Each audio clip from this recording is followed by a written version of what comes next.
I believe something as like fundamental as nutrition shouldn't be complicated. And, if you keep it simple and you help people make changes and you encourage them and find bright spots, like find positive things in what they're doing, they'll make those changes. And this is episode number 129 with Nicole Aucoin. Welcome to Pursuing Health. I'm Julie Fouché, family medicine resident and former CrossFit Games athlete. Here, I bring to you information and inspiration from experts and everyday individuals for how to use lifestyle to maximize health. Thank you so much for joining me. Now let's get started with this week's episode. Well, hello, and welcome back to Pursuing Health.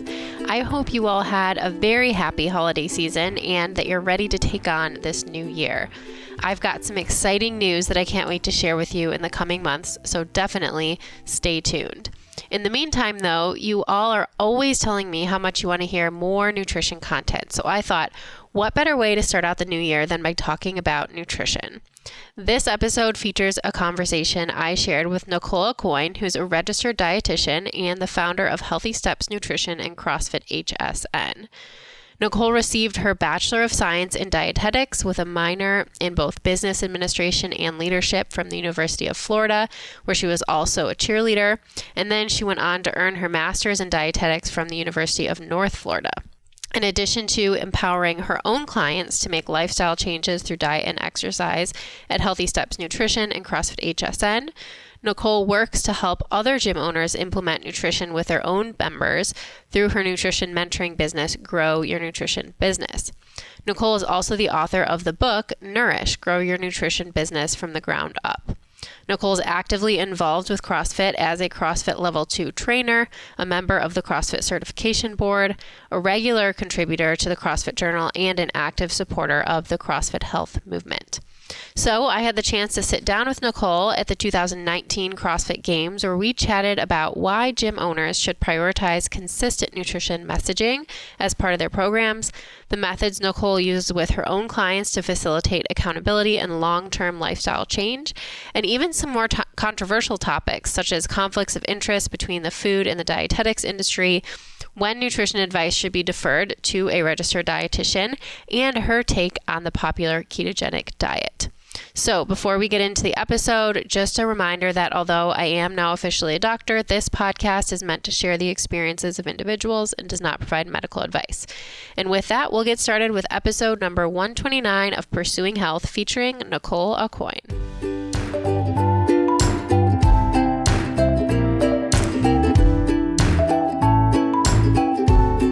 Well, welcome to Pursuing Health. thank you for having me. Yes, I'm so excited to be here with Nicole Aucoin, who I just learned how to say her last name. But we're here at the CrossFit Games. I'm super excited. We've met in passing here and there at different events, and I'm really excited just to sit down and talk a little bit about your story and about nutrition in general within this global context of CrossFit and this big community and movement and everything that we're doing. Absolutely. I think we both have a passion for helping people get healthy and fit and not in the conventional sense. Yes. Right? So I'm sure there's lots of things that we'll relate to. But let's just start at the beginning with what drew you to nutrition in the first place. Yeah. So when I was really young, my mom was diagnosed with cancer. And she was a dentist, and we ate pretty healthy before. But how old were you when this happened? I was 8. Oh, wow. Yeah, super really young. Wow. Yep. And we completely changed our diet and our lifestyle. And I remember cutting out all the sugar, and she went through chemo, radiation the first time around, and it came back as bone cancer. And then we really started doing some interesting things. My dad got a hyperbaric chamber, and he was going in there. And now there's so much research that's coming out with hyperbaric and cancer. Super interesting. They were very ahead of the times. They did a lot of research. So I knew nutrition was important, but I didn't know that it was the field or I could make a living doing it. And I cheered in college at University of Florida. Okay. And we all had disordered eating habits, every single one of us. And they sent us all to a dietitian. And I changed my major the next day. I was like, holy cow, I can impact people and help them change their diet and make this could be a career. So changed my major the next day, and here we are. Here you are. That's amazing. Wow. You were very young, I guess, at the time, but do you know what it was? I mean, a lot of people may have a diagnosis of cancer and then just follow through with the conventional treatment. But obviously your parents were kind of looking for other avenues and things that they could do. Yeah. Is that something that they just have always done, or how do you think that they came to the realization that nutrition was going to have an impact? Gosh, I think the first time around when they did exactly what the doctor said, right? Mm-hmm. Like you have to have surgery, double mastectomy, and then chemo and radiation. And I have so many memories because that was a long time, right? Mm-hmm. And she was in remission. And I think when it came around the second time, it was in her bones, so they couldn't really, it was in her back. So it was like, okay, you can't really do surgery to get rid of it. And that's when we really started changing everything. I remember them like juicing a ton and taking a ton of supplements. And we started eating so healthy. And I remember, and I joke about it now with our kids, that, you're looking at cereal labels and you can't have a cereal that has sugar as the first 3 ingredients. It is impossible to find There's a cereal. no such thing. No, they're like awful. So we're not eating cereal anymore. No, definitely not. So, I think they read a book called Alive and Well. Okay. And they flew out to Europe and they were traveling to Mexico and, then just became like really immersed in the nutrition side of it. And, it made an impact in my life, years later. And I started realizing, okay, if I eat better, I'll feel better, right? And then going to the dietitian at college, okay, that can affect my performance too. And, cheering in college, you have pressure to look a certain way. Yeah. And, it's not always if you eat less, you'll look better. Right. Although it's kind of hard to change that mindset, I think. it's super tough. Yeah. So, I think it just it was always around, right? Just the nutrition kind of topics. So once you decided that you wanted to make a career out of nutrition and you decided to change your major, Yeah. You obviously already had a lot of kind of background and different experiences with it. What was it like for you then going through school and kind of in a conventional system, learning about nutrition and how to use it to help other people? Yeah. I learned a lot in school. I learned a lot about metabolism, and I think I had to teach myself a lot about the counseling side of it, which in reality, now coaching thousands of people, that's more important than metabolism, right? I obviously I'm in Florida, so the laws are really strict about nutrition in Florida, and you have to be a licensed dietitian essentially to practice any type of nutrition or you're against the law. And I realized, okay, I need these credentials. And then I went and worked in the hospital. And that's when I was like, okay, I don't believe what I have to tell people, giving them Ensure because they're not eating enough calories. Right. Or diabetics. I was just having a conversation this morning with some of the MDs, and we were talking about the diabetic diet at a hospital. Oh my gosh, it is awful. Like I can't even like put into words like how bad you feel that the patient who's in the hospital is having to eat that. Like how that is having a negative impact on their health. Well, it's as long as they're eating under 60 grams of carbohydrates for one meal, it's totally fine. They can have whatever they want. And we know different types of carbs affect your body differently. And you wonder why we're having to give people more and more insulin to, cause this Band-Aid, right? It's crazy. And I ended up starting the private practice at that point. And eventually my husband was like, okay, leave the hospital. We'll be fine.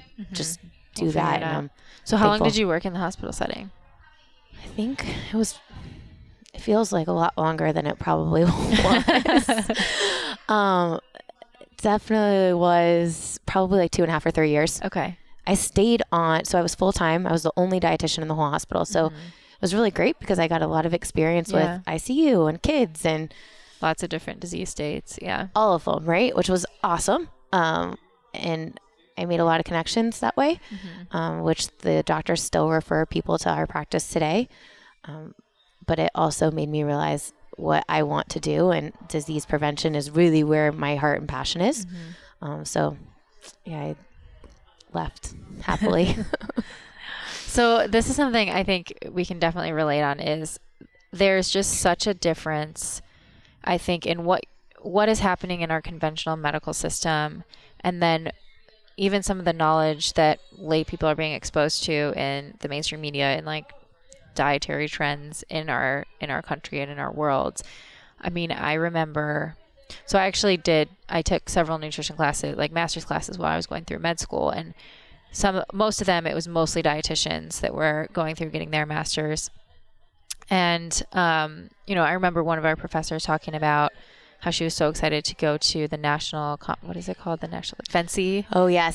Fancy, and all the like free samples they were going to get from all these different companies. And don't talk to me about this. Yeah, it's like, it's so hard. And it's the same in medicine. It's the same in nutrition. Like, there's just so many conflicts of interest, and the drug companies and the food companies are so embedded.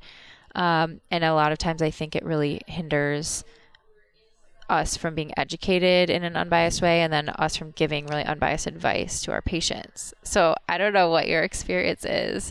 Yeah. Unfortunately, I have too much. Yeah. So I'm on the board of Nutrition Entrepreneurs. Okay. Which is a group of dietitians, like a small practice group. And I had nothing to do with this partnership, but I was on a board meeting, and they said, we just landed a sponsorship deal with the National Confectioners Sugar Association. Oh. I was like, what? My jaw dropped. I was like, what did we do? We did what? Yeah. So they said at Fancy, they have 10 minutes of our small group. They get the first 10 minutes to present, and they were passing out candy, and their whole philosophy was like the little bite size, and they're like, you can have a little bit in moderation, but it still doesn't look good, No. and I think we can all relate that, like, can you have something a little bit once in a while? Absolutely. 100%. Like, you're not going to be perfect every single day, but there is no reason for there to be a financial benefit to put your name next to something. It's super frustrating. Pepsi was a big sponsor of Fancy for a long time. And it's tough because what I think it's just what you're exposed to. And I think a lot of dietitians are smart enough to realize, hey, this is actually not good. I shouldn't be recommending this to my patients, or I should be using a different philosophy. But I think a lot of people are influenced, whether you're, subconsciously or consciously, or influenced because it's something that you're exposed to, or you're thinking about, oh, maybe it is okay for my patients to have this every once in a while. And, maybe it is, but maybe it's not what we want to lead with. For sure. Yeah. I don't think that having your name associated with a sugar company is the best thing. Right. Yeah. Lots of stories. I could tell my husband and I going through just like training about, healthcare is probably one of the worst places to get good quality food, whether it's what patients are fed in the hospital or whether it's just being around the hospital. People are constantly bringing in treats. Like, all the nurses' stations always seem to have tons of sugar and tons of treats, and especially night shift workers, it's just, you're working overnight, you're craving sugar. And so the foods that end up getting catered in for lunches, for educational lunches, for doctors, for students, it's something that we are constantly fighting, because we feel like if we're going to be leading and setting an example for our patients, we need to set a good example. For sure. And it just makes it difficult to do that. And so it's good to find people who are like-minded and try to fight those battles in little ways, whether it's, we bring our own lunch to these types of things, and then eventually other people catch on and say, maybe I should bring my own lunch too. Or maybe they start to make small changes to the way the foods that they're giving us. But it's surprising because of how much we know nutrition has such a huge impact on our health, but yet it seems like the conventional system hasn't caught up yet, or it's just so closely tied with industry that it's hard to sort that out. It's super tough, and I think it's frustrating for everyone that sees it. And in a hospital setting, I worked for a hospital that was nationwide, the company was, so there wasn't a change that we could make in our hospital, right? That's super frustrating. It started from the top, and we had to say what we had to say. And I remember there's a CrossFit physician actually out of Texas, and she went through the MDL one probably with you. And she sent me a Facebook message. This was maybe a year ago. And she's like, Nicole, I need to talk to you right now. I'm like, okay, no problem. Like, let me jump on a call with you. And she's like, the dietitian gave my client this dinner, and it was pasta and like sugar-free cake and a juice, and they said it was totally fine because it was under 60 grams. And she's like, what do I do? I'm like, well, you're the physician, like you could probably, but it was the same thing, right? Like she couldn't make a change because there were so many other pieces of the puzzle, and it's super tough. And the only way that if you want to make a meaningful impact quickly, it's going off on your own, what you guys are doing and preaching and just sharing the message and inspiring one person at a time and hoping the snowball just effect continues. Educating. Yeah, I know. I feel like at this point, my husband and I have explored a lot of different ways of how, what's the best way that we can practice the way we want to practice. And at this point, really, it feels like the only option is to go off on our own and kind of do our own thing outside of the system. And hopefully the system will catch up, and we can make, changes here and there. But it's true. It's hard to change. We know medicine is one of the slowest industries to change and to even bring on new knowledge that we know that's out there in the literature, but it's not yet being put into practice. So definitely frustrating. But how do you, so you practiced for a couple of years in the hospital. You decided you wanted to open your own practice. And then at what point did you find CrossFit along this path? Before. So I was in college, and I had a friend who was doing CrossFit in another city, and she asked me every time I saw her, she would ask me to come. And I was actually texting her on the plane here to the games. Cool. And she's like, I can't believe the journey. I'm like, well, if you wouldn't have kept bugging me to come, this journey wouldn't have happened. Yeah. And I went, and I was hooked immediately, and was doing CrossFit at CrossFit Gainesville and in Gainesville, Florida. And then when I moved to South Florida, I didn't know one person. Okay. So I had graduated, became a dietitian, got a job at West Boca Medical Center in Boca, and found a CrossFit, met my husband there, and the rest is history. Yeah. Started coaching. Awesome. So so you actually had been doing CrossFit. At what point did you do your level 1 or get exposed to maybe some of the nutrition principles that CrossFit talks about? So they talked a little bit about nutrition when I first joined the gym. There was a intro meeting, and they talked a little bit about it. I remember them giving us a handout, and that was kind of it. But there was the pyramid, right? Yep.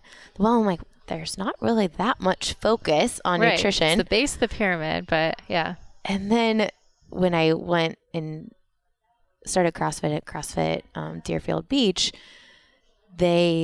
same thing. I think it was even skipped over completely. They didn't talk about nutrition, but then when they found out I was a dietitian, they just kept sending everyone to me to answer any questions, which I was totally fine with, happy to do. Yeah. And there was another CrossFit that was local that was asking me to come in and talk to their clients about nutrition. So I would go in once a month, and it was probably 2014, maybe 13 that I took my level 1, and I realized, okay, this is why no one feels confident. No gym owner, no coach feels confident talking about nutrition, because 1 hour lecture is just not enough to give people the confidence beyond what worked well for me, or a challenge where there's a lot of structure. And it's true, right? And most CrossFit gym owners that I talk to, they run a challenge twice a year, and that's the only time nutrition's brought up. Yeah. Which is unfortunate, because that's where people need the most help, right? Right.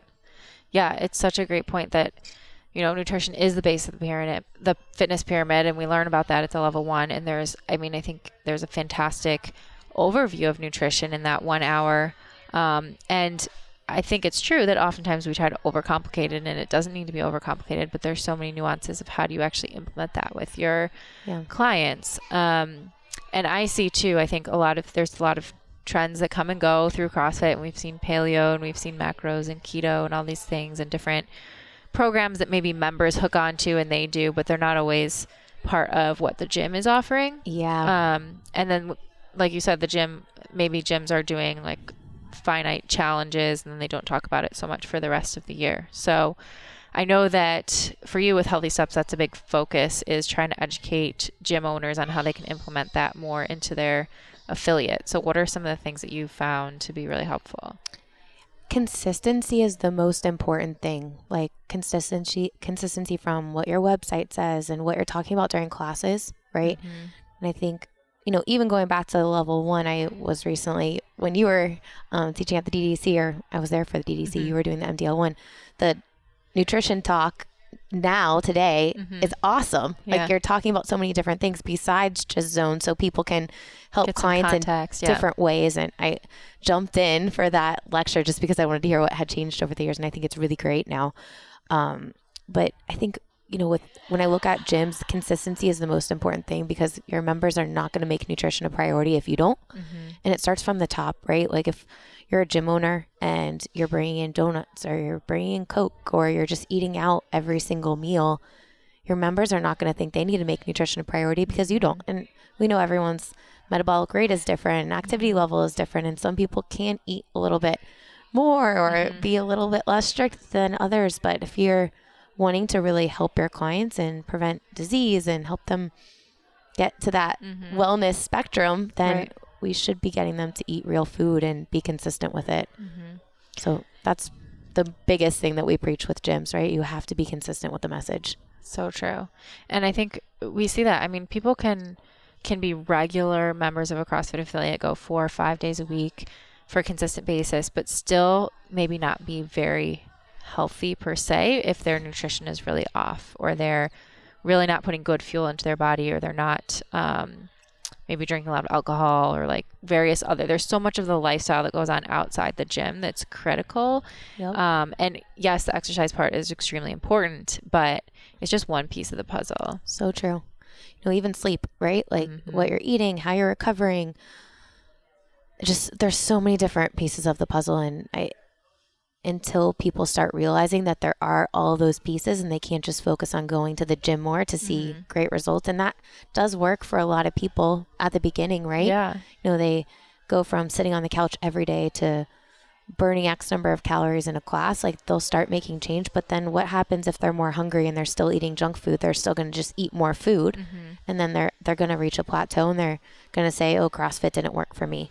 I've had gym owners tell me that people have left their gym because the online nutrition program that they're following is working better. Wow. Like, no, that's not okay. Like you need to help them with both. And maybe at our facility, we have people that come to us just for nutrition. And then eventually we get them bought in on fitness or personal training or something to get them moving more, but get people just in your facility and get them starting to eat better, and they'll feel better, and they'll feel more confident, and then they'll want to come to classes. Yeah. Right? What are some of the ways, you said consistency is really important, but what are some of the ways that you find it works well to make sure you have that consistency? Like how can gyms bring nutrition back into focus? I think getting your staff on the same page is really, really important. So if you have a staff member that's talking about following an online program, or keto, or intermittent fasting, or paleo, there's all these different diets out there, and people are already so confused. Like you Google diet and there's over 1 million search results, right? Or you go to Publix and you see all these different magazines with how to lose 30 pounds in 30 days. They're just overwhelmed with all the misinformation. And it starts with, getting your staff on the same page. Like, what is your nutrition philosophy? And make sure everyone understands the same thing. And I think too, when gyms look at what they should offer for nutrition, it's not different types of nutrition. Like you shouldn't offer different types of diets. You should offer an individualized plan where there's levels of accountability.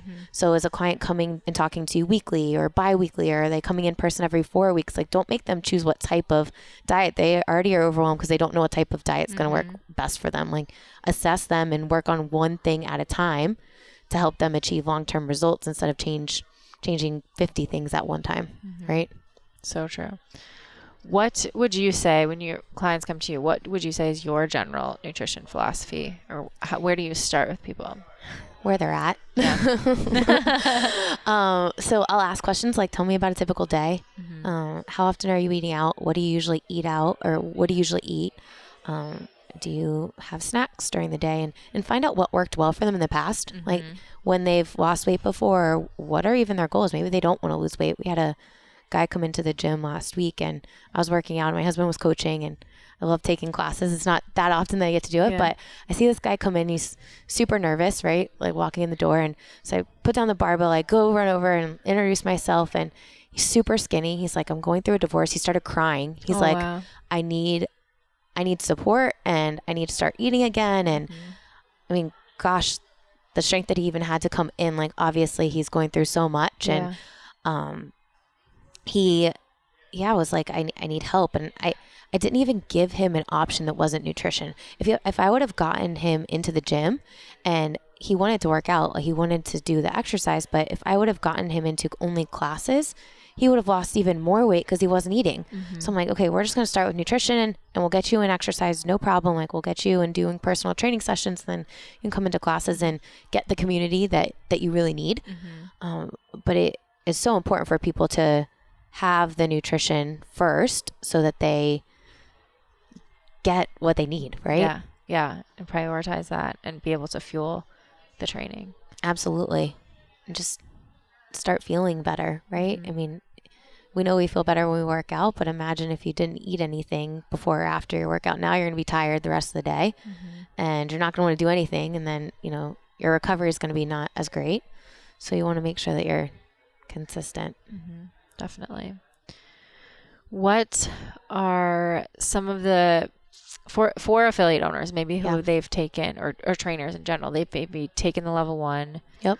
Maybe they've read a little bit online, but they want to further their knowledge in nutrition or further their knowledge of how to implement this with clients. Yeah. What do you think are good ways that people can continue to learn?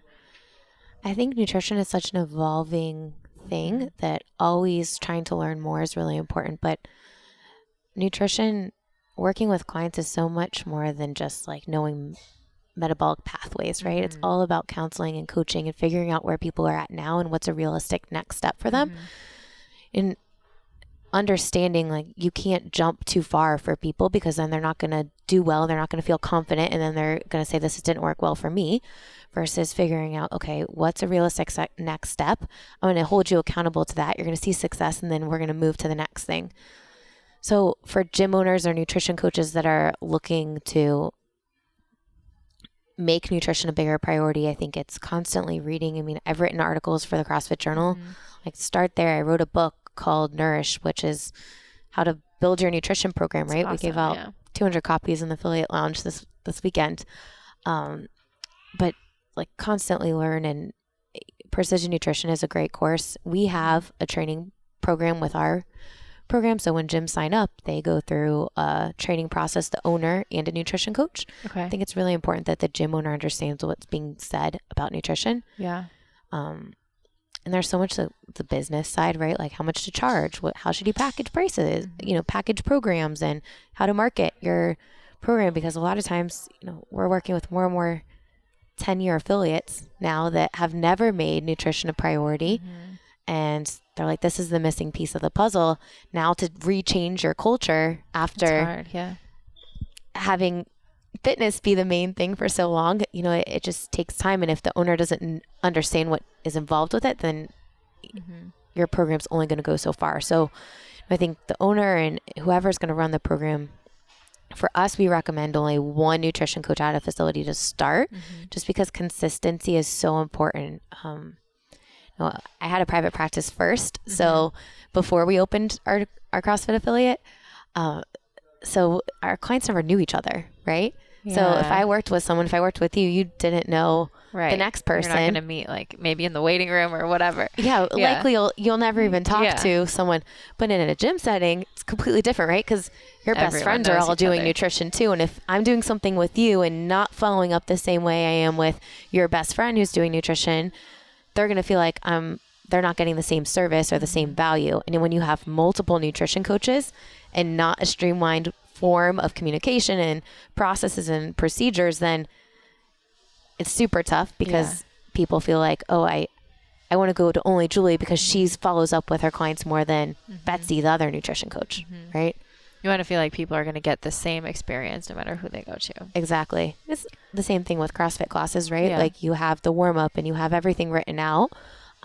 You're coaching people individually, you're giving people individual cues, but the layout of the class is the same. The timing's pretty much the same. You know what to expect. Exactly. Yeah.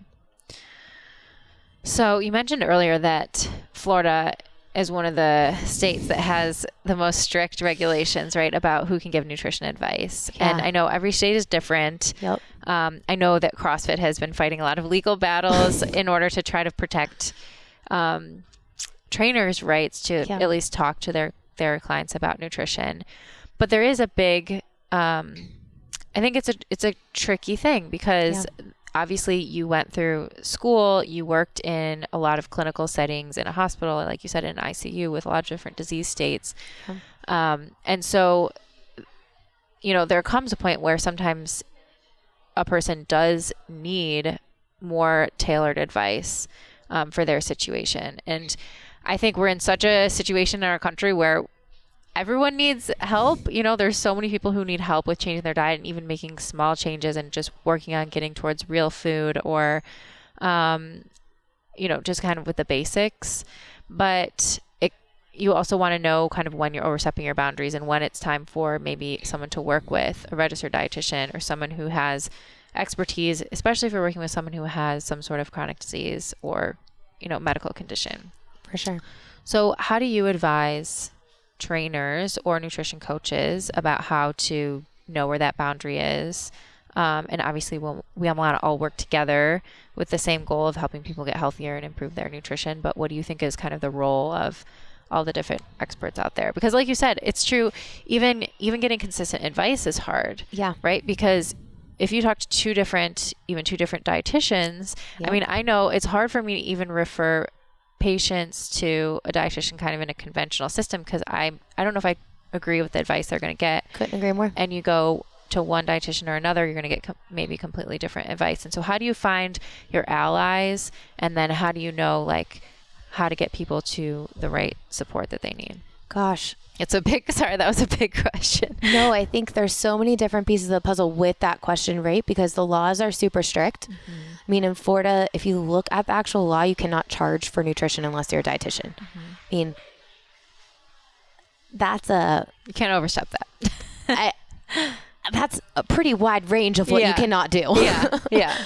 And, I don't know if you were at Zoe's Yes. And she put that map, right? And I do free calls with gym owners all day long when I'm at home and I pull up that map a lot of times. I'm like, okay, you're in Georgia. That is a red state. You have to have a dietitian involved in your program some way, shape, or form. So whether it's working with us and the dietitians that we have under our umbrella or you finding someone, which is going to take a lot longer because you want to figure out, all right, are they teaching the same thing that they have to preach at the hospital or are they teaching a little bit different? Yeah, like more in line with the philosophy that we have here in CrossFit. Exactly. Yeah. So looking at eatright.org or just looking at your state laws is really important to be informed. I was talking to a CrossFit in Miami not that long ago, and they were fined like $7,000 because they were giving out macros. Wow.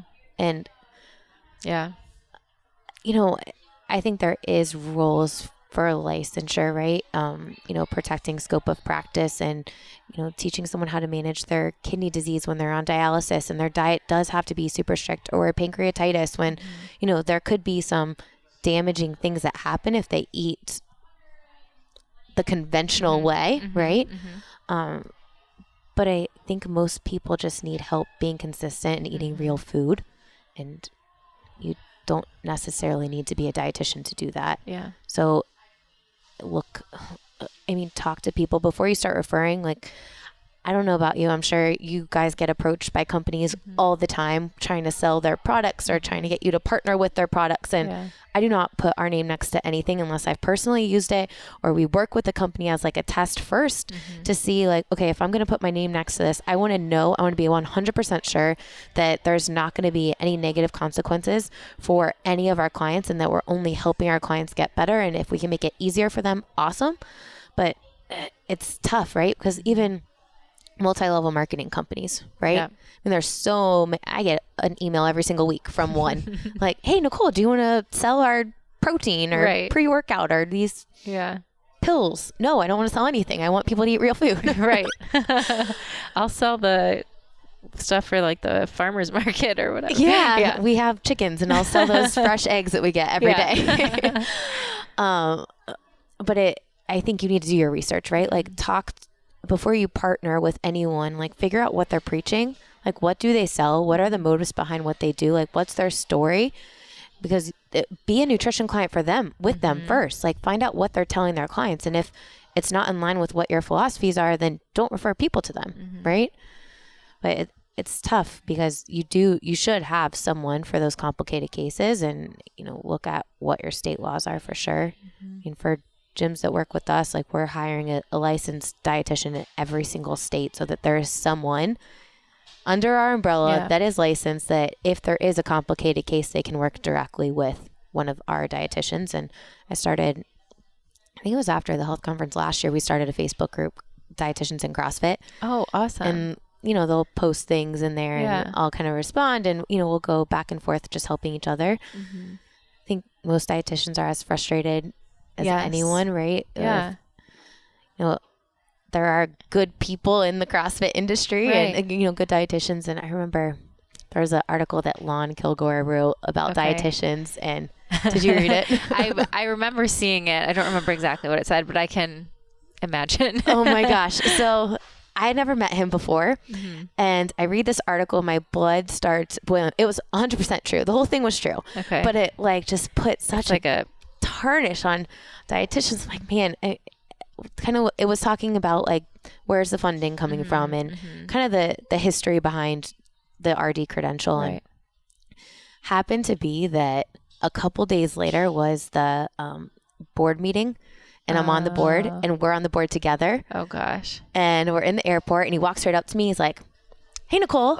And I don't even think he got a minute into the conversation. He's like, "What did you think about my article? I know you read it."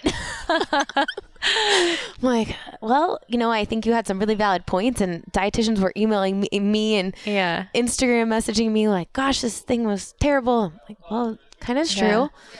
But there are some dietitians in there that are preaching the same thing, right? Like, we, at the very basics of it, we all went to school because we wanted to help people get healthy. Right.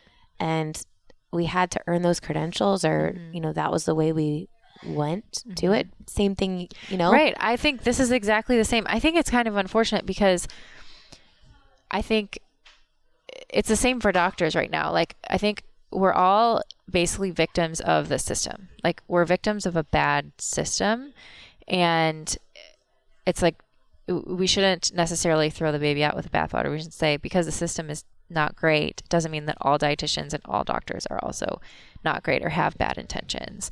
There are definitely great people. Most people who went into healthcare because they wanted to help people. Absolutely. And so, maybe some people are getting swept up by that system, but there's also a lot of people who have great intentions who also feel like they're trapped in the system, and they want to have a better way to help patients. And so it's hard for me to see, even just to have a blanket statement like, oh, dietitians are evil and they're trying to, like,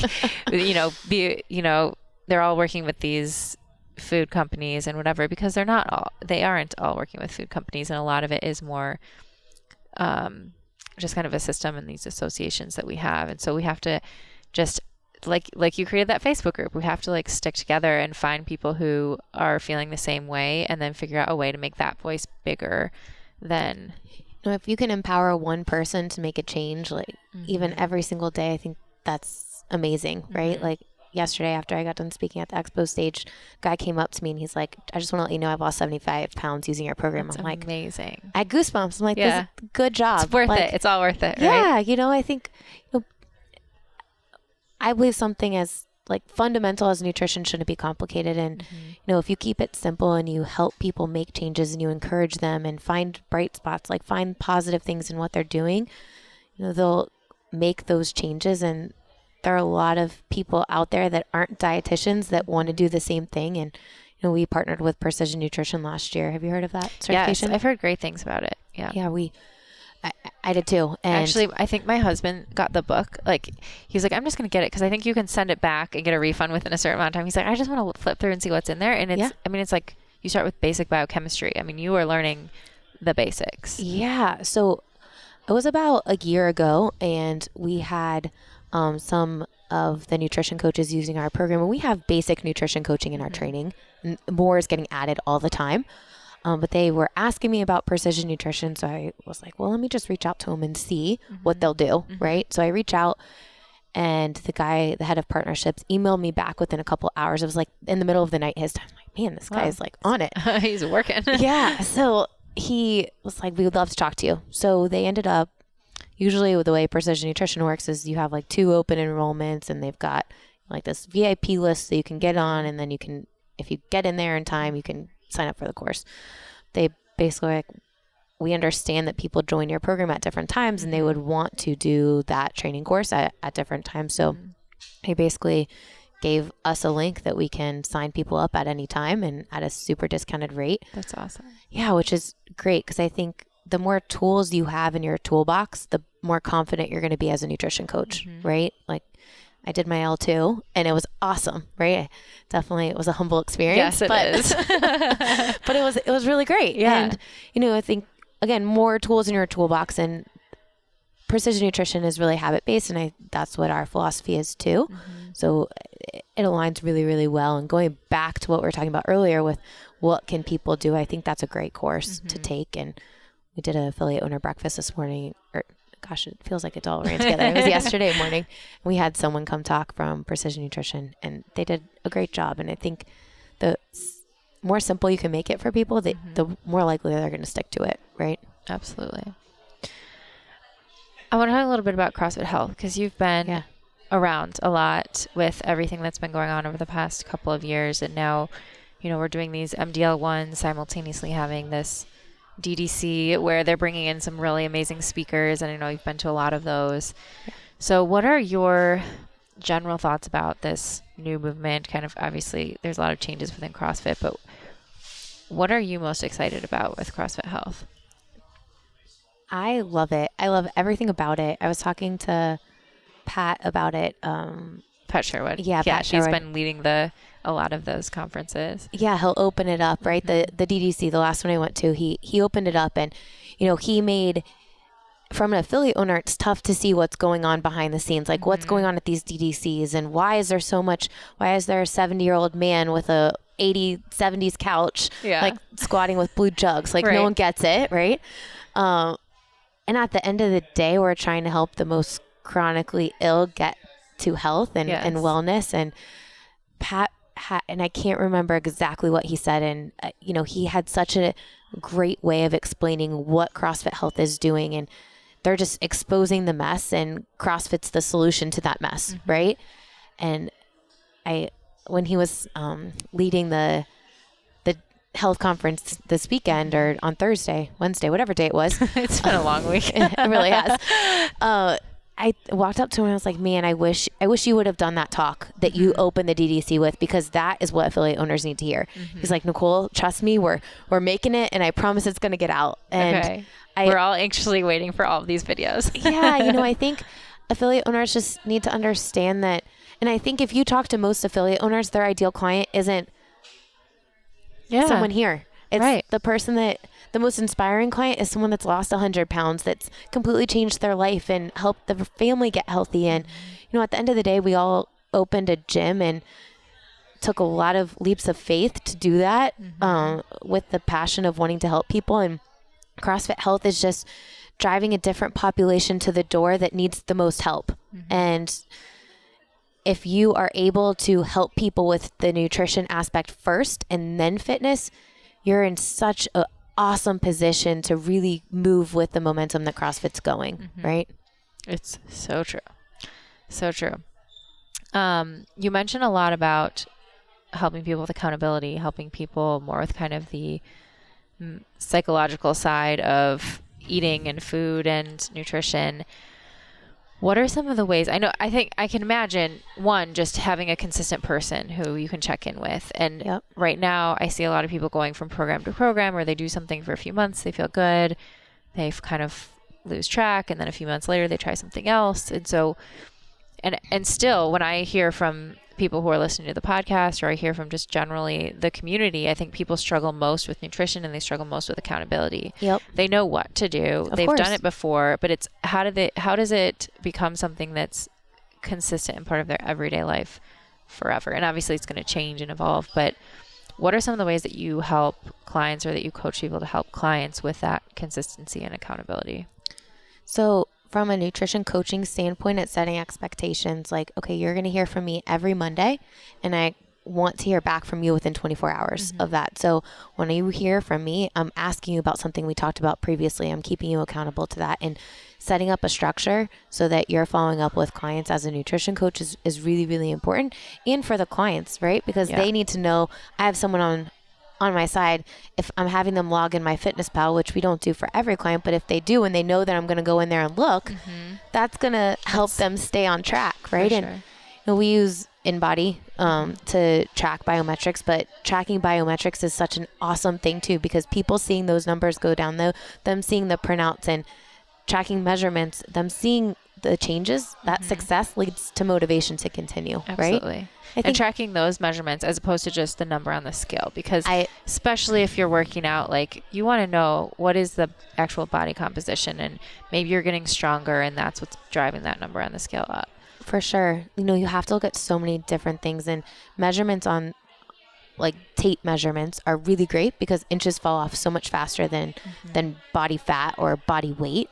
And then looking at, like, how do you feel? Are you sleeping better? Are you recovering better? Like, what's your energy look like? What's your mood look like? Right? There's so many different aspects to health. And I think people are, they're super tough on themselves. Like, think about you as an athlete, right? Yeah. I'm sure, like, there are so many memories of you here, back in Carson. Like, you do an event and then you pick apart every single little thing. You're like, how could I have done that better? Like, that's the nature of the, we're our own worst critics. for sure. And So true. I think as a client, sometimes people just need to see, like, wow, you did a really awesome job following through with X, and keep doing that. And that's all you need to say to them. Like, just keep doing what you're doing. You're doing an amazing job. And, that's what sometimes people need to hear. Like, sometimes I'll have clients come in and they're like, Nicole, I did nothing. I'm like, okay, all right. So last time we talked about this, and you were eating 20 cookies that night, and we cut it back to 10. You are 50% better than you were doing before. Huge, right? It's so true, the way that we kind of catastrophize things or think about. I have this conversation with my husband all the time at the end of the day, or one of us will be like, oh, I didn't get anything done today, or I wish I had done this. And then we take a step back and we're like, oh, wow, we did a lot. Like, we're still moving in the right direction. And having someone that you can check in with that puts that spotlight back on the progress and the good things is so important, because naturally as human beings, it's just not what we do. Yeah. And, in today's culture, like, people wanted success yesterday. Yeah. And if they don't see, like, all these amazing changes in 1 week, the program didn't work, I'm doing something else. And that's really unfortunate, because consistency is what's going to help drive people forward. And that's one of the reasons why we have 3-month commitments to our program, because I don't want people to expect everything to happen in one meeting. And trust me, that's how I started. When I opened my practice, we called it like the power hour, and it was like word vomit at you. I'm just going to tell you everything I know. Yeah, I'm like, I want to set you up for success. Here's everything.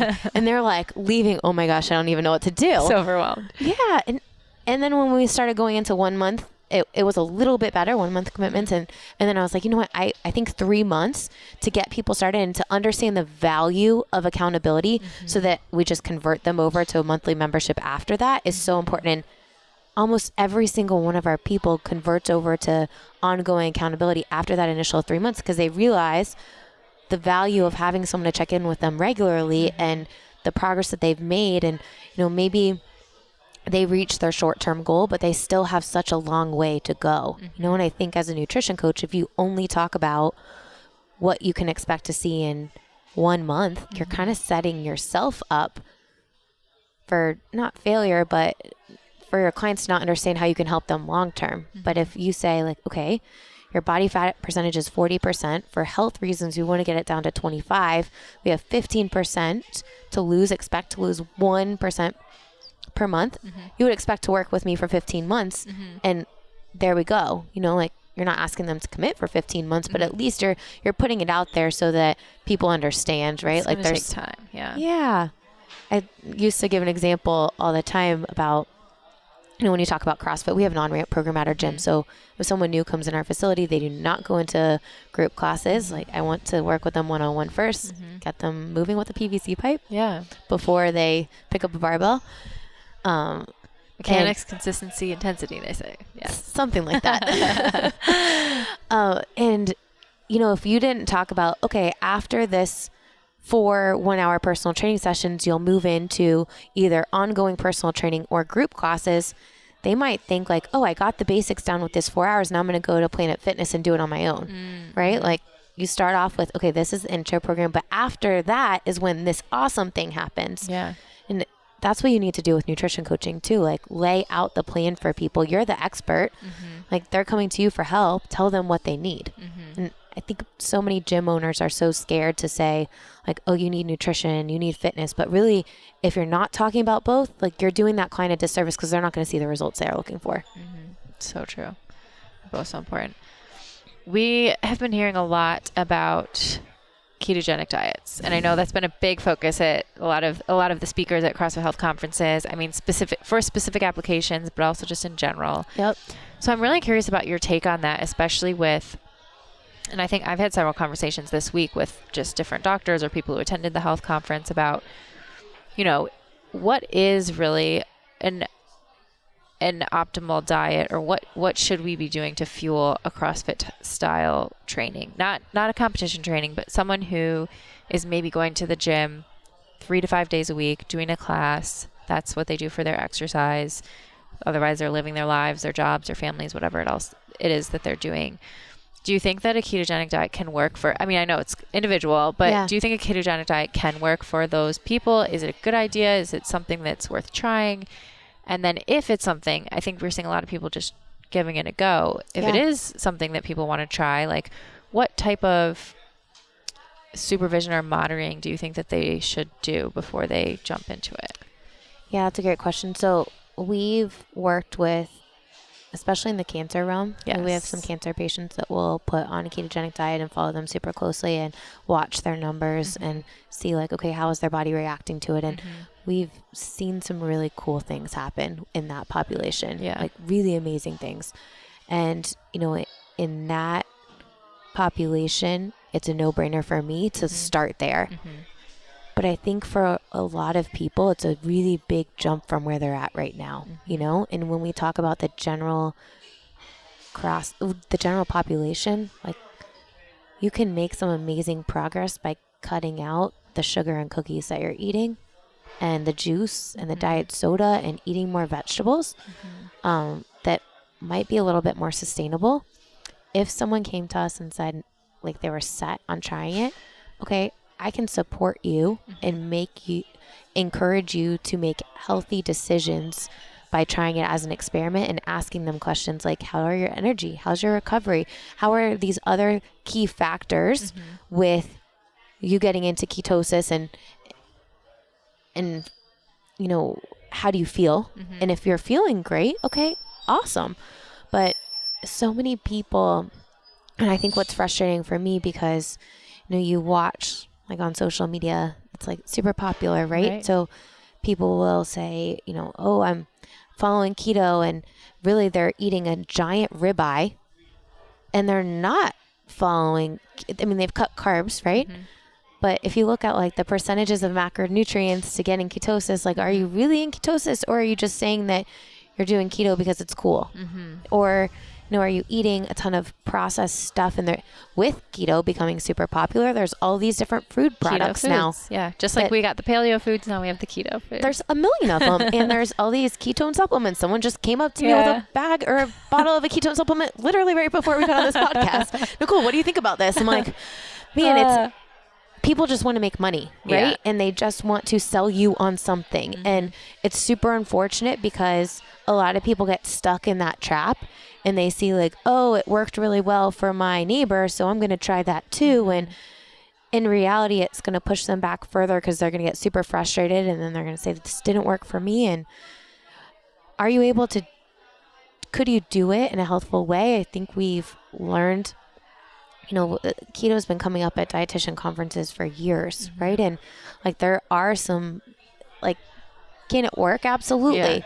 But for a lot of our clients, I think eating real foods and just moderation of things and being consistent is a really effective way to achieve long-term success, and making it so that, we have 28-year-olds at home. I want them to eat the same foods that I do. You know, I want them to understand what a balanced plate looks like. And I don't want it to be like, oh, I'm eating something different than you're eating. And I want them to understand the value of the whole experience of food and how it, yes, absolutely. So, you know, is there a role for a ketogenic diet? Absolutely. As a nutrition coach, it's your job to assess the client and figure out what's going to be best for them. And if they want to try something as an experiment, awesome. We did a fad diet recently with Precision Nutrition. That was one of the big topics. Okay. And, you know, I think we're on the same page. Like, try it as an experiment. Your job as a nutrition coach is to help give them an educated way of doing it, right? Like, just because you're following a ketogenic diet doesn't mean you should eat 3 pounds of bacon every day, right? You know, and I think when you look at what really happens when people are following keto, it's they're just cutting out carbs and adding a ton of protein, and that's not how you get in ketosis. Right. And then, you know, there's such a continuum, right, between like our standard American very high carb diet and then all the way to keto being very extreme, or like a protein sparing diet being very extreme kind of the other way, where yes, if you try to jump all the way from one to the other and then you fall out of it, or like a month, 2 months goes by and you're like, this isn't for me. And then you start right back at square one, versus trying to do it in a very gradual way, or maybe for a time period doing it, but with someone who can be that voice in your head of, what are we learning from this? How are we feeling? How do we want to move forward from this if it's not what we want to be, you know, doing for the rest of our lives? To find, like you said, find something that's going to be sustainable, that we know is going to support our health, and still allow us to experience life. So absolutely. Yeah. I did a keto experiment myself last summer. I was inspired by all the CrossFit Health conferences, and I said, okay, I have to at least try it and figure out what this is about. And I actually committed for 12 weeks, which is longer than I've done most of my own personal dietary experiments, but I felt like 12 weeks was what I needed to do. And I did learn a lot from it. And it wasn't, I think the discipline of it, like when we think about discipline and being restrictive, at first it seems like you're taking a lot of energy, but for me it was easier because I didn't have to make a lot of decisions about what to eat. I kind of already knew. But I think it doesn't allow you to enjoy certain other aspects of your social situation, like going out to eat with friends or going to a barbecue or whatever, when there's food prepared and you don't know exactly what's in it or what the macronutrient composition is. And it's one of those things that's not very, it's hard to go in and out of. But if you want it to be effective, you kind of have to stay in it permanently. So it's one of those things that I think, unless you have a specific medical indication, where it could be like a cancer patient, where it could be really important for you, you know, to stay in for a long-term period, it might be something that you want to try, experiment with, but then be really cognizant about where you're going to go from there. Absolutely. You want something that's sustainable long-term, and I don't know many people that stay there long-term. You know, I think we met a doctor this morning that he's like, I've been doing ketogenic diet for 2 years. Awesome. The majority of your population is not going to be there or want to stay that committed. And that's tough for me to see. You know, I'm doing keto, but then I'm going out on the weekends and I'm having all these margaritas. That's not going to keep you in ketosis. Right. But you also want people to enjoy life. You know, if it's Thanksgiving or you're at Disney World and there's a funnel cake in front of you, like, have a couple bites and then move on. That's not, you don't need to sit there and binge on something. And I think that's where a lot of people struggle with their relationship with food, right? They like go so restrictive, and then it's the complete opposite until they snap out of that, and then they go so restrictive again, versus like, okay, let's have moderation. And, you know, if you want a little something, okay, have it, then move on. Like, let's not dwell, like have a treat and then move on. And enjoy it, right? Like there's a research study that I think I talked about on the podcast with a previous guest about how your like mental experience of when you're eating food actually impacts the physiology, and how it impacts your physiology. So if you're eating it and you're thinking, this is a cheat, this is bad for me, but I'm gonna like enjoy it, it turns on different hormones than if you're eating it thinking that like, this is good for me, I'm enjoying this wonderful treat, and it's, you know, a good, you know, it's, you're not feeling guilty about it. And so I think that's a huge thing, that if people are going back and forth, and then having a lot of guilt for things that they eat is very different than if you're just, wow, I'm really going to enjoy this food and appreciate it, and then move on and eat some vegetables later, you know? Yeah.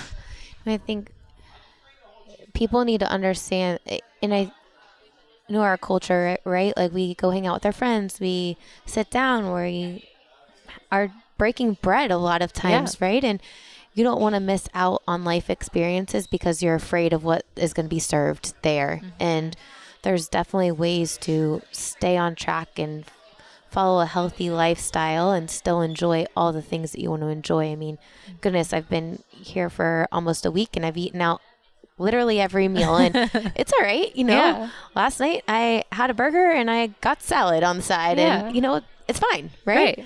But you don't want to feel like, oh my gosh, I'm at the CrossFit Games. I have to bring and portion every single thing. And now I've missed out on all these opportunities to hang out with people that are running our nutrition program or came all the way from Italy and, you know, wanted to hang out. You have to be able to enjoy life, you know? It's so true. And so many of those great social interactions happen over food. It's just our culture. I think it's the way most cultures are. Yeah. So. And, you know, with parents, like, goodness, I was on a podcast with Savon. We talked about kids, and he has twins. We have twins. And, you know, I think it's so important for parents to understand, like, you need to teach your kids at a young age that whole foods and real foods is really important. And, you know, there's so much misinformation out there, and parents, I cannot imagine a parent wanting to set their kid up for failure, right? And if your kid is overweight at 2 years old, it's like an 85% chance they're going to be overweight at 35 years old. Yeah. Like, you have to start them young. And, you know, you as an individual being healthy is only going to help the whole family be healthy, and getting the real foods in the house and getting processed foods out of the house is going to set your whole family up for success, right? Right. Think about all the other things that we do for our kids. I mean, I don't have kids, but all the things that people do for their kids because they want them to be like happy and healthy and successful. And like food is just such it's, you know, you're eating food 3 times a day. It's something that it's not, I'm not going to say it's easy, but it's something that we can all do for sure. Absolutely. And just people overcomplicate it, right? Like, shop the perimeter of the grocery store for the most part. Like, look for things that are on the ground or grow and not made in a manufacturer, and keep it simple and in moderation, right? Like, stop eating when you're 75% full because your brain takes 15 minutes to catch up to your belly. And most people, I mean, I've even done it, right? You go out to a restaurant, you're starving. Gosh, we waited last night for 2 hours for a table. I'm like, give me all the food. But if you slow down and really enjoy the time that you're spending with people instead of just shoving a bunch of food in your mouth, you'll realize, oh, I'm full. I can stop instead of, oh, I need to clean my plate. You know? So true. So true. Well, I want to start wrapping up. So I ask 3 questions at the end of every podcast. Okay. The first one is if you can tell us the 3 things that you do on a regular basis that have the biggest positive impact on your health. Yeah, that's a great question. One thing that actually, this was a new thing this year. We use SugarWOD, and it tracks like your workouts, you know, for the weekend. I committed that I was going to do 16 workouts per week, and just mentally, like, it doesn't seem like a lot. I own a gym, you know, like I feel like there should be a lot more. 16 per week? Sorry, 16 per month. Okay. Well, that 16 per week would be a lot. I was going to say, wow. No, per month. Holy cow, that'd be a lot. But that has really helped me kind of mentally be able to focus on, do really well with work and not feel guilty that I'm not getting a workout in, right? Like, you just want to feel better. And I think that is something that's helped me a ton. And it's really cool because people jumped on board with it. Like, they'll kind of send me a message and say, hey, Nicole, I met my 16 out of 16 this month too. That's and awesome. Our whole mentor team is on board now. It's really cool. That's one thing. Another thing that is a really important thing for our family is we all sit down for dinner together, and our kids are involved with cooking. So, like, our daughter has a little HSN apron that she'll wear. Aww, and that's so cute. You know, like, she wants to be involved, and it's so important for them to be involved with that process. And let's think about the third thing that I do on a regular basis.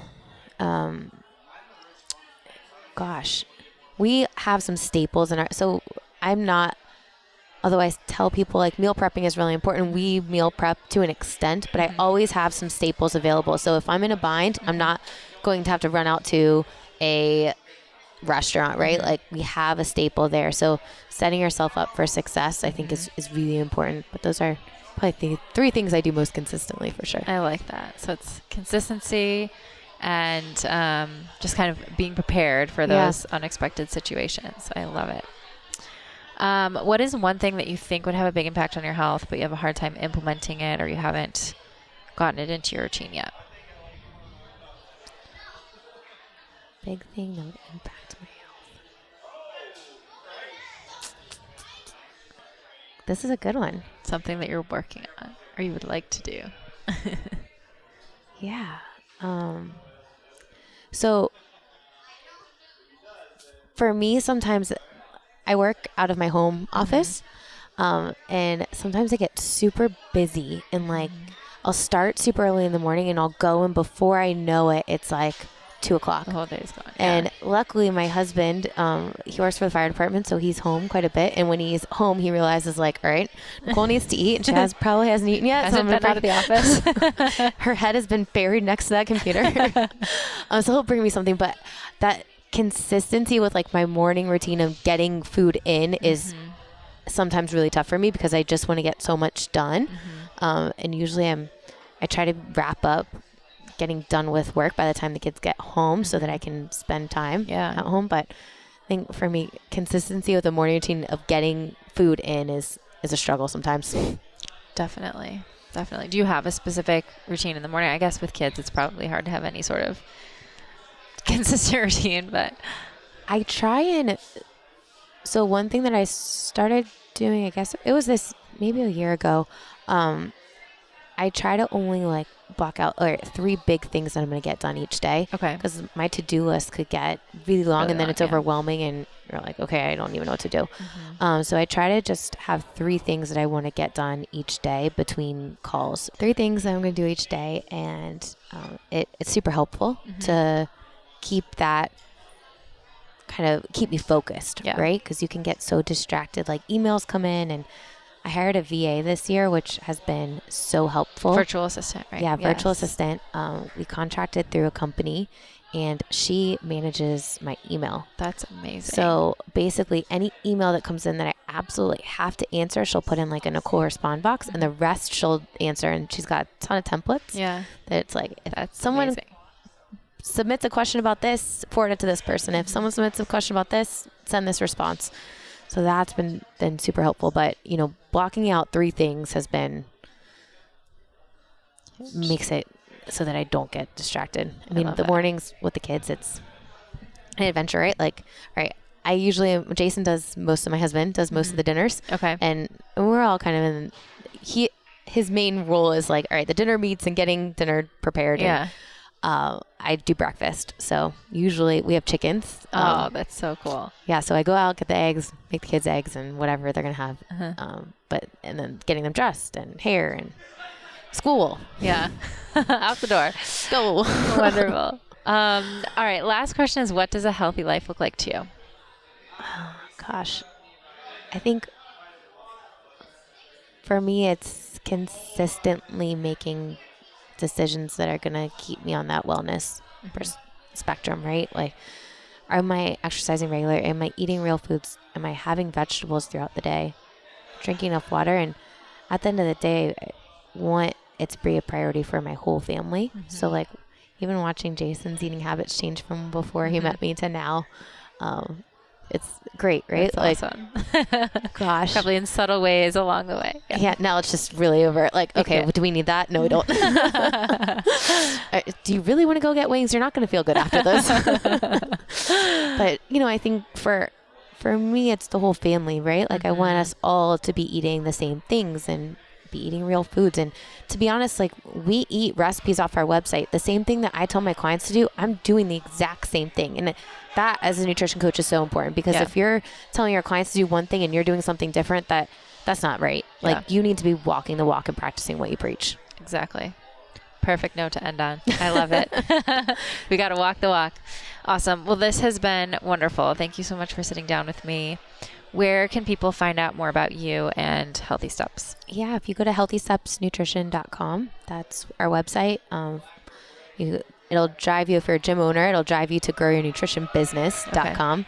But you can reach out to us via there. My email is nicole@healthystepsnutrition.com. Maybe you'll hear from the virtual assistant. At least she'll send the link to book a call with me. There you go. Wonderful. Well, thank you so much, Nicole. Thank you so much for having me. Awesome. Hey there, thanks so much for tuning in to this episode. I hope you enjoyed learning from Nicole and that you gained some nutrition insights that you can use for 2020 and beyond. Here are some of my biggest takeaways from our conversation. Number one was definitely that nutrition forms the base of the pyramid. This is something that we talked about a lot. We know that nutrition is the base of that fitness pyramid that we talk about at the CrossFit Level 1 seminar, and we should pay it the respect that is due. We really could do a better job of paying attention to nutrition in all of our CrossFit affiliates when we're working with individuals who are implementing fitness or exercise into their lives.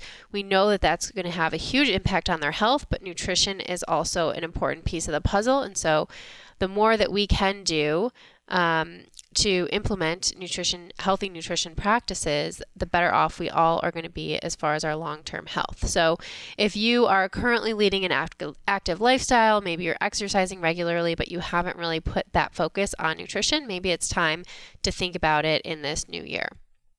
Number two was keep it simple. So there are 1,000,001 dietary trends and fads out there which change and they come and go with the wind.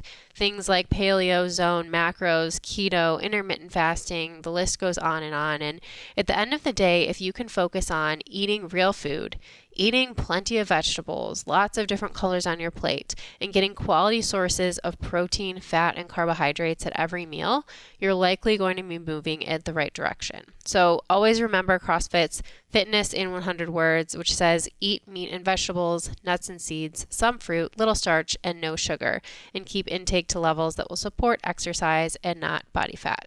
Keep it simple. Don't make it more complicated than that. Number three is that consistency is key. So I liked how Nicole really emphasized this throughout our conversation, and I think it can be easy to fall into the trap of continuously doing nutrition challenges. So anyone can get results from really focused 4 or 6 week challenge, but your long-term health is going to benefit most from your consistent dietary habits over the course of your entire life. That's years and decades across your life. So although it can be tempting to jump from challenge to challenge and then fall off the rails in between, I'd encourage you and challenge you to identify a way of eating that's somewhere in the middle and that's something that you can sustain every single day or consistently throughout the course of your life. So hopefully you took away some good pointers too that you can use in this upcoming year. To make sure you never miss an episode and to receive exclusive content from me, head to my website, juliefouché.com, and subscribe to my email list. If you like what you heard, don't forget to subscribe and consider giving the podcast a 5-star rating on iTunes. Also, don't forget to share your stories. If you or someone you know has used lifestyle to overcome a serious health challenge, please send me an email at info@juliefouché.com. I'll choose some of these inspiring stories to share here on future episodes. Don't forget you can train with me through Beyond the Whiteboard by visiting trainwithjuliefouché.com. Thank you again so much for listening, and I'll catch you next time on Pursuing Health.